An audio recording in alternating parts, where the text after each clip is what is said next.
Hola, buenas noches, ¿cómo están? ¿Cómo se encuentran? Esperando que estén bien, pues vamos a compartir el día de hoy nuevamente esta lectura que hemos venido realizando a lo largo de estos días, pues es importante lo que pues nos dice este artículo, ¿verdad? Aportes de México a la medicina.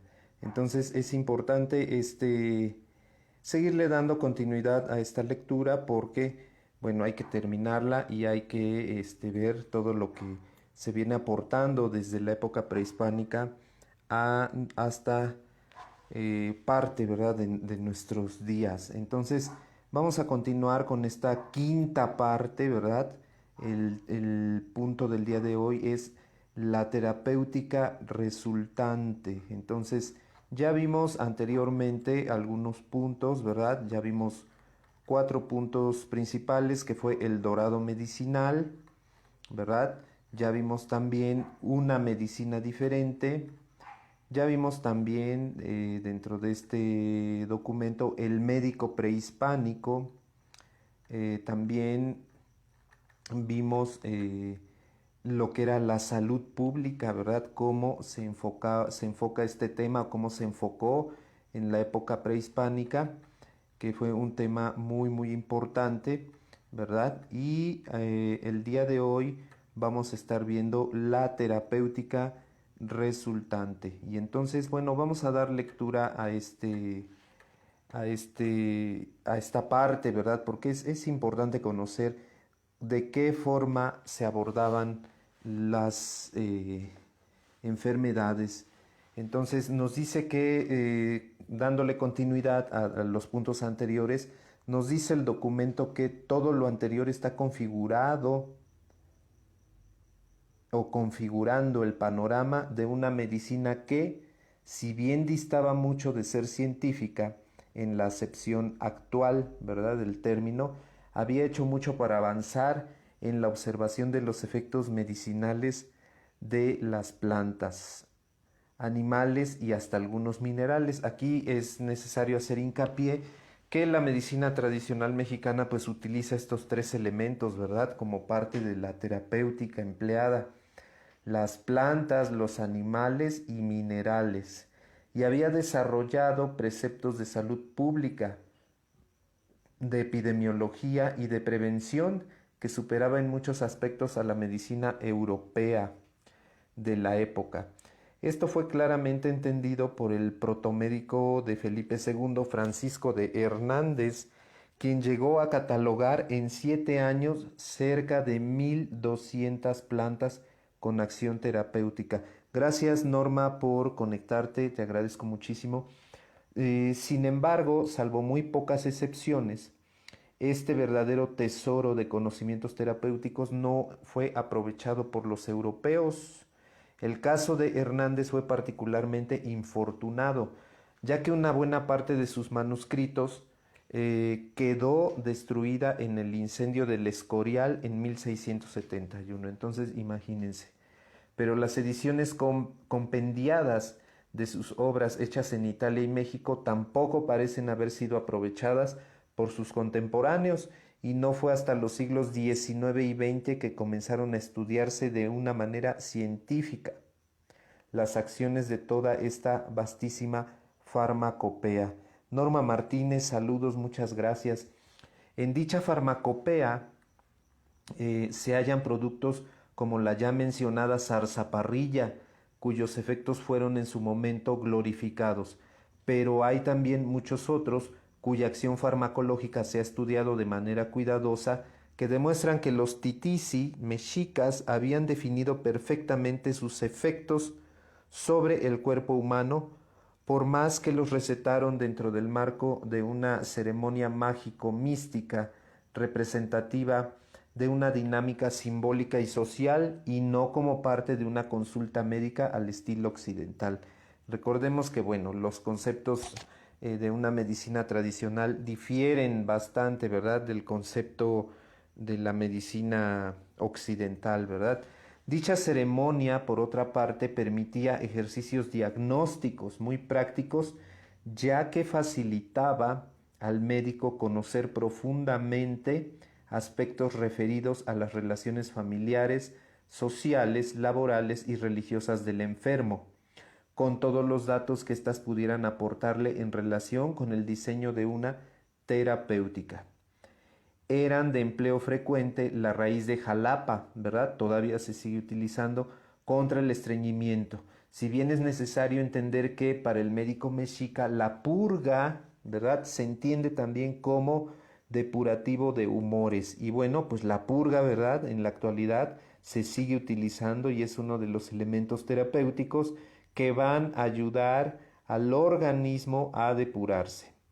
Nos dice también que la valeriana como medicamento antiespasmódico, el matlalitztic, la comelina pálida usado como antihemorrágico, el istacoanepili como diurético, el istacpatli, ¿verdad? La psoralea pentafila como antifebril, el ascapan ishua como somnífero, las raíces de tlahuehuetl contra los forúnculos, las raíces del tezompatli contra la sarna, etc. Pero la utilización de estos medicamentos no siempre seguía los lineamientos terapéuticos tradicionales, razón por la cual Hernández y sus seguidores tuvieron no pocos tropiezos. Uno de los más claros debió ser la utilización de tlacopatli para curar dislocaciones de la quijada. Esta hierba de sabor muy amargo no ejerce ninguna acción farmacológica directa sobre las articulaciones ni sobre los músculos que las mueven. Ocurre simplemente que su pésimo sabor provoca un vómito brusco y convulsivo que en algunas ocasiones ayuda a reubicar el cóndilo dislocado de la mandíbula. El hecho de que Cortés y Bernal Díaz del Castillo encontraran gran cantidad de herbolarios en la Gran Tenochtitlan, había una calle completa de estos negocios, ¿verdad? Pues como hay en la actualidad también calles completas de tiendas herbolarias. Hablaría de un cierto grado de conocimiento popular sobre el manejo de estos productos medicinales y aunque esto no consta, un nivel considerable de autorreceta. Entonces, bueno, no es exclusivo de estos tiempos, ¿verdad? La autorreceta. Esperanza Eds, gracias por escucharnos, gracias, buenas noches, gracias por estar aquí. Sin embargo, parece lógico inferir a partir de ciertos testimonios que los médicos sacerdotales habían dado un paso más allá de la simple utilización de infusiones, tinturas, emplastos y demás presentaciones sencillas de las diversas hierbas y se habían dedicado al estudio de interacciones medicamentosas más complejas. Fíjense, ya estaban estudiando las interacciones medicamentosas con efectos más eficaces que los preparados simples manejados por los titisi. Es preciso recalcar, sin embargo, que todas las evidencias señalan que los médicos sacerdotales manejaban secuencias de medicinas diferentes y no mezclas como era la costumbre imperante en Europa. Los razonamientos que condujeron a la utilización medicinal de algunas especies no corresponden, por lo tanto, a la lógica médica de la Europa del siglo XVI, pues obviamente, ¿verdad? Es otro sistema médico. Y esto ayuda a explicar por qué los facultativos españoles desdeñaron tantas de las enseñanzas de Martín de la Cruz Hernández, Sahagún y otros. Un buen ejemplo de esto está dado por el uso del yolosóchil, ¿verdad? Taluma mexicana, que se sigue utilizando el yolosóchil. Hay casos en que la medicina tradicional mexicana, en que algunos medicamentos son recomendados de acuerdo con el principio que actualmente es base de la homeopatía. Fíjense, esta parte es importante, de que lo semejante cura lo semejante. En el caso del yolosóchil se observa que su hoja tiene forma de corazón y efectivamente fue recetado por los titisi como medicamento para diversas afecciones cardíacas. Y se sigue utilizando esta planta medicinal, ¿verdad? El yolosóchil para las enfermedades cardíacas. Especialmente era útil contra la depresión de algunos pacientes ancianos. Ahora bien, estudios contemporáneos demuestran que tiene efectos, fíjense, cardiotónicos y diuréticos, acciones que podrían explicar su efecto curativo sobre la depresión del anciano. Pero los médicos tradicionales no tenían más forma de saber esto que a través de una labor de observación clínica constante y aguda.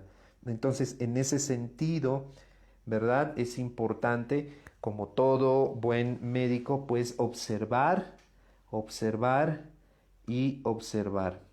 Pero esta observación clínica les persuadió también que podía servir para el tratamiento de otros cuadros, tales como el retraso mental y la dificultad para orinar. Jazz Herman, buenas noches, gracias por estarnos escuchando, gracias. Y la dificultad para orinar. ¿Podría existir algún mecanismo circulatorio que tuviera efectos benéficos para estos cuadros?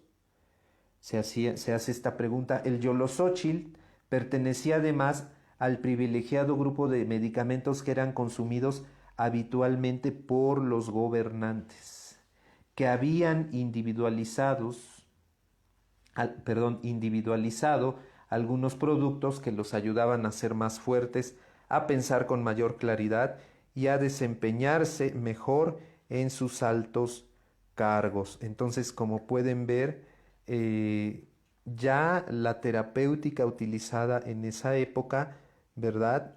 Estaba muy, muy avanzada, y lo rescatable de aquí es que ya se estaban estudiando algunas interacciones medicamentosas y también la formulación de mezclas, y no de mezclas, ¿verdad? Como se utilizaba en la Europa de ese tiempo.